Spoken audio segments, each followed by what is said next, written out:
तो आप हमने चतुर्भुज देख लिया, चतुर्भुज के अंग देख लिया, ठीक है, चतुर्भुज के अंतः भाग, बाह्य भाग और चतुर्भुज की संलग्न भुजाएं और सम्मुख भुजाएं। आगे हम पढ़ेंगे संलग्न कोण, संलग्न कोण और सम्मुख कोण एवं लिख देता हूं, चलो, एवं सम्मुख। अब से हम जैसा उसको पढ़े हैं ना, थोड़ा सा ध्यान देंगे, फिर ये भी आपको एकदम आसान से समझ में आ जाएगा, ठीक है। यहाँ पर हम चतुर्भुज बनाते हैं। अभी जो नाम दिए थे उस नाम को नहीं देंगे इस बार, है ना, दूसरा नाम देते हैं। P Q R S, जाना पहचाना नाम है।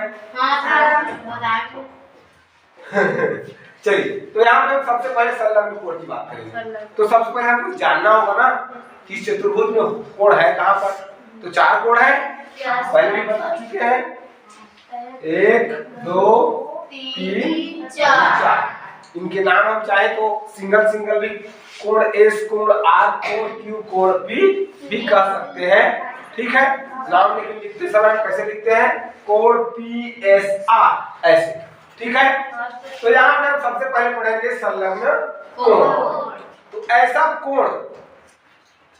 कोण जो एक ही भुजा पर स्थित, 2 कोण ऐसे हो जो एक भुजा के सहारे बना, जैसे भुजा एस आर दिख रहा है,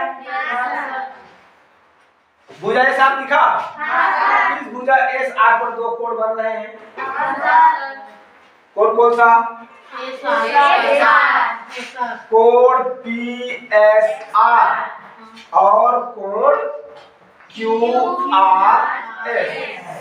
किसी भी तरफ से लिख सकते हैं, आपको पता है ना, या तो ऐसे करके लिखें या तो फिर ऐसे करके लिखें या ऐसे करके ऐसे लिख सकते हैं, ठीक है। तो यहाँ पर ध्यान देने वाली बात क्या है, एस आर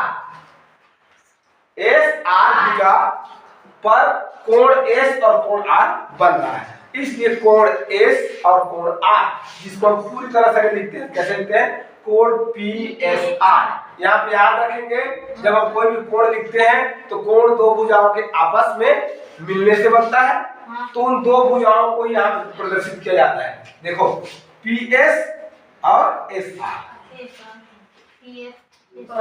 समझ, जैसे कोण दिखाई देता है तो क्या समझना है कि कौन कौन भुजा मिला है, तो भुजा पी एस और भुजा एस आर मिला है। देखो भुजा पी एस और एस आर, ठीक है। वैसे यहाँ पर देखेंगे तो भुजा क्यू आर और भुजा आर, तो आर एस बोले या एस आर बोले, एक ही मतलब है।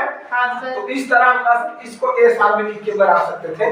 तो यहाँ पर कोण एस और कोण आर, यानी कि कोण पी एस आर और कोण क्यू आर एस आपस में क्या है, संलग्न कोण। इसमें किसी को कुछ पूछना है, अपनी सहायता के लिए कोण एस एवं कोण आर लिख सकते हैं, संलग्न कोण। किसको समझ में नहीं आया, सब आ गया समझ में। ऐसे अगर हम देखेंगे तो बहुत सारा कोण हमको मिलेगा। कितना सारा मिल सकता है, 10 20 30 4। कितने संलग्न कोण मिल सकते हैं, 4। चलिए उन चारों कोणों को हम यहाँ पर लिखते हैं। एक मिल जाएगा हमको क्यू आर भुजा पर, कौन से भुजा पर मिल जाएगा, क्यू आर भुजा पर कोण क्यू मिलेगा, आर क्यू पी या पी क्यू आर। तो एक हो जाएगा हमारा पी क्यू आर और एक दूसरा वैसे पे देखेंगे क्यू आर पर, तो क्या हो जाएगा, आर क्यू पी, है ना, क्या हो जाएगा, गलत बोल रहे हो। यहाँ पे देखो पी क्यू आर, हम क्यू आर भुजा पर बोल रहे हैं, तो आर तो क्या हो जाएगा, क्यू आर एस, राइट, या एस आर क्यू, ऐसा ही बोल सकते हैं। क्या बोल सकते हैं, एस आर क्यू। यहाँ पे देखें तो क्यू आर या आर क्यू, ठीक है। यहाँ पर क्या हो जाएंगे, उभयनिष्ठ भुजा बन जाएगा दोनों के लिए। तो ये दोनों आपस में क्या होंगे, संलग्न कोण होंगे। वैसे ही आप लिखेंगे तब क्या हो जाएगा। अब दूसरा भुजा यहाँ पर आते हैं पी क्यू। पी क्यू के लिए कौन कौन सा कोण बनेगा, कौन बताइए। QPS QPS QPS और कौन सा कोण बनेगा। PQR PQR। यहाँ पर हम ध्यान से देखेंगे तो हमारा उभयनिष्ठ भुजा कौन बनेगा, PQ। दिख रहा है सबको। Yes sir. संलग्न कोण और कौन सा बनेगा। अब कौन सा भुजा बचा, P और S भुजा बचा। इस भुजा से भी दो कोण बन रहे हैं।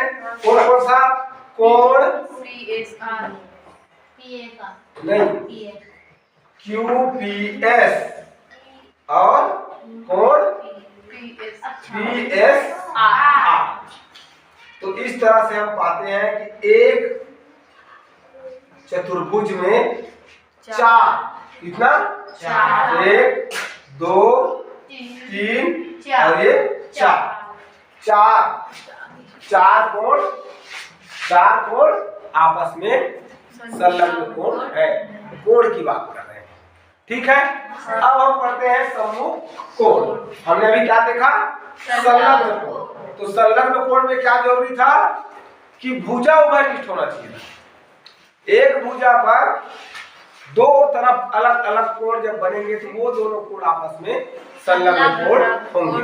अब सम्मुख कोण कैसे बोलेंगे, सामने। तो इस कोण को देखते हैं, कोण एस। कोण एस के सामने कौन सा कोण है, क्यू। ये है सामने, ऐसे होगा ना, आ रहा समझ में। ये वाला तो आगे भी हम पहले पढ़ चुके हैं कि दोनों कोण क्या है, आपस में संलग्न कोण है। क्योंकि एक ही भुजा पर ये दोनों कोण निर्मित हो रहे हैं। अब सम्मुख कोण जब उसके सामने, तो इस कोण का नाम क्या रखेंगे, PSR। इस कोण का क्या नाम है, इसको विकर्ण नहीं समझना है, बताने के लिए खींचे, ठीक है। तो कोण PSR, कोण PSR और कोण कौन सा, PQR। ये दो कोण, ये वाला कोण और ये वाला कोण आमने सामने है। तो इस तरह दोनों कोण आपस में क्या कहलाएंगे, सम्मुख कोण, ठीक है। ऐसे ही तुमको बताना है इसमें और कौन सा सम्मुख कोण है, चलो बताओ। मतलब QPS एक कहाँ है, चलिए आप देखेंगे ये वाला कोण और ये वाला कोण आपस में आमने सामने है। तो इस कोण का क्या नाम रहेगा, QPS हाँ QPS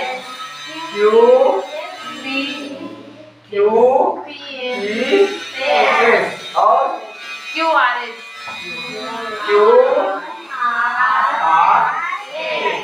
यानी इस कोण की बात कर रहे हैं और इस कोण की बात कर रहे हैं। ये दोनों आपस में क्या है, सम्मुख कोण। तो इस तरह हम पाते हैं एक चतुर्भुज में चार संलग्न कोण है और दो सम्मुख कोण है। और ये भी याद रखेंगे, संलग्न कोण और सम्मुख कोण दो जोड़ों का एक कोण है, अकेले नहीं है, ठीक है। जैसे समकोण एक कोण होता है, अगर 90 अंश का होगा तो उस कोण को समकोण कहते हैं। लेकिन अगर कहेंगे संलग्न कोण तो दो कोण मिलकर संलग्न कोण बनते हैं। अगर एक भुजा पर स्थित है तो सम्मुख कोण, अगर कोई कोण आमने और सामने तब उसे कहते हैं सम्मुख कोण। यहाँ तक सबको समझ में आया? Yes sir. इसको समझ में नहीं आया, सबको आ गया? Yes sir.